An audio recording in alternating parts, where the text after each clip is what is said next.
Bienvenue dans cette nouvelle édition du 12-15. Voici les titres de l'actualité. En Algérie, dissolution de l'ensemble des structures du FLN. Le parti au pouvoir désormais confié à une instance dirigeante.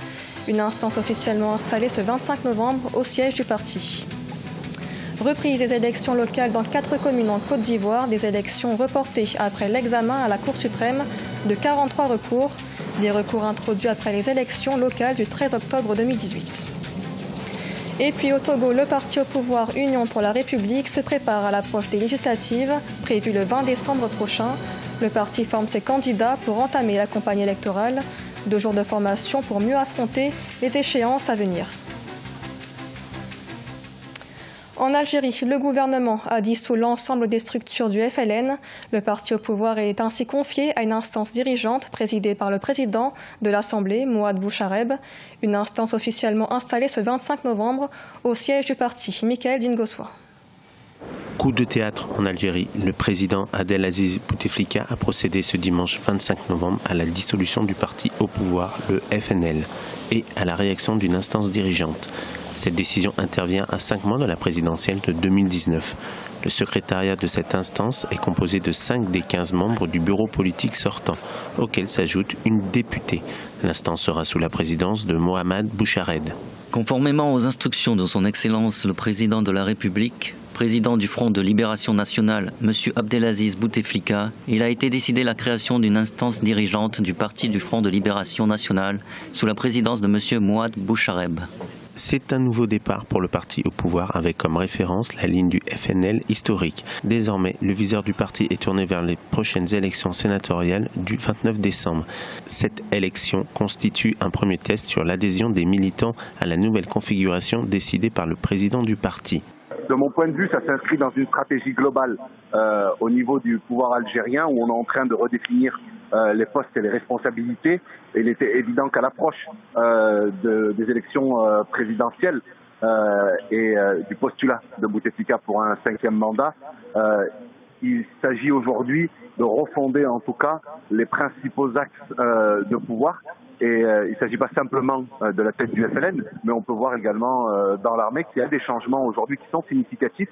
L'enjeu de cette dissolution réside dans une optique pour le président Abdelaziz Bouteflika et les cadres dirigeants du parti au pouvoir de ressouder les rangs et proposer une main tendue en direction de l'opposition. Réunion ministérielle à Khartoum au Soudan ce jeudi 29 novembre. Les discussions porteront sur l'amélioration de la coordination sécuritaire entre les 6 pays frontaliers de la Libye. En effet, la situation sécuritaire en Libye a un impact sur la paix et la sécurité dans la région du Sahel, une région confrontée au terrorisme ou encore au trafic illicite. La réunion intervient après d'autres réunions sécuritaires tenues à N'Djamena, à Tripoli et à Niamey ces derniers mois. En Côte d'Ivoire, les élections vont reprendre dans 4 communes du pays, des élections reportées après l'examen à la Cour suprême de 43 recours, des recours introduits après les élections locales du 13 octobre 2018. Certains candidats dénonçaient des fraudes lors du scrutin. Reportage d'Olivier Conan. Reprise des élections municipales et régionales en Côte d'Ivoire dans 4 circonscriptions, notamment dans la région du Lodjiboua. L'élection régionale et celle de la ville de Lapota sont à reprendre. La Chambre administrative de la Cour suprême en a décidé ainsi après avoir statué sur les requêtes de certains candidats. Nous avions soulevé l'insécurité qui a fait que les élections se sont déroulées dans des conditions scabreuses. Nous avons également relevé le changement des lieux de dépouillement, des PV qui ont été interchangés, bureaux qui ont été saccagés, des urnes enlevées. Pour les candidats, la commission électorale indépendante doit prendre les mesures pour éviter la répétition des troubles et irrégularités qui ont émaillé le scrutin du 13 octobre. Les tablettes n'ont pas marché correctement et donc ça aussi, c'est un grand handicap. On n'avait pas des stickers donc sur les bulletins de vote, ça aussi on n'a pas été informé. On doit laisser les populations faire leur choix de façon sincère, de façon correcte pour que effectivement ce jour-là les populations puissent en tirer donc satisfaction. Les candidats se préparent à retourner devant les électeurs en mettant l'accent sur le fait que les élections locales ne sont pas des élections politiques, mais de développement. Nous pensons véritablement que le développement n'a pas de couleur et n'a pas de parti. Les populations qui vivent au quotidien la pauvreté, ces populations choisiront la liste qui défend justement le programme contre la pauvreté et l'ignorance. La Cour suprême va statuer sur les derniers dossiers ce 30 novembre 2018. Ensuite, la Commission électorale indépendante dispose de 3 mois pour organiser la reprise des élections municipales et régionales dans les circonscriptions concernées. Et dans l'actualité également, au Nigeria, le président Muhammadu Buhari s'engage à éliminer le groupe terroriste Boko Haram. Une déclaration faite ce 28 novembre après une attaque contre une base militaire la semaine dernière. Le nombre d'attaques a augmenté depuis quelques mois. Une intervention du président nigérian à 3 mois de la présidentielle prévue en février 2018. Arrivé au pouvoir en mars 2015, le président avait déjà promis de mettre fin à l'insurrection islamiste. Au Togo, le parti Union pour la République se prépare aux législatives du 20 décembre. Les candidats ont suivi une formation de 2 jours pour apprendre à convaincre les électeurs. Objectif du parti, obtenir tous les sièges au Parlement. Reportage d'Emefa Kofi.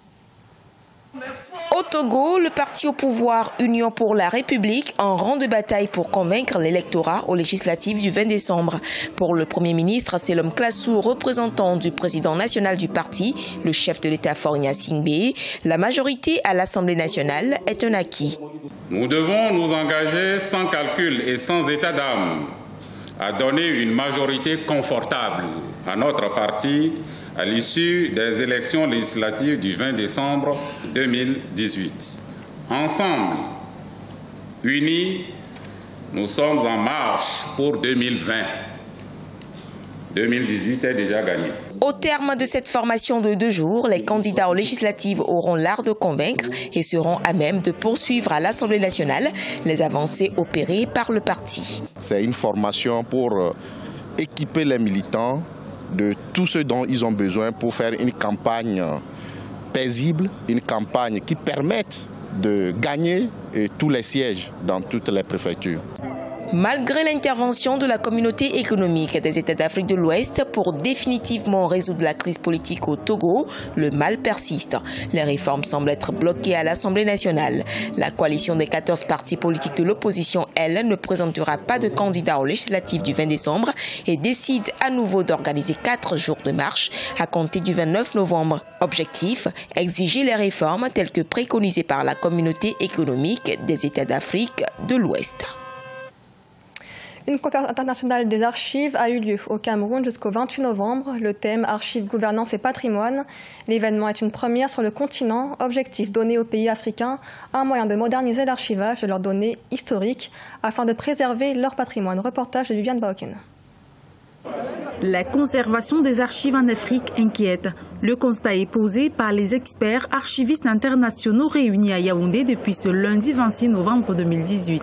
L'Afrique, selon les spécialistes, est l'un des continents confrontés au dilemme des mémoires volées. Il faut pour cela développer des stratégies de sauvegarde des lieux de mémoire. Or, les lieux de mémoire, les archives sont constitués des lieux de mémoire où l'on a conservé l'essentiel de ce qui a été fait par ceux qui sont passés et que ceux qui vivent présentement peuvent consulter. C'est pour ça que les archives sont très très importantes pour toute personne qui veut avoir une idée de ce qui s'est passé avant. Pour intensifier le processus de collecte et de sauvegarde de ces archives, le Cameroun a mis en place un mécanisme de modernisation de sa chaîne d'archivage, une stratégie qui est suivie par l'élaboration d'un plan de sauvegarde des archives nationales.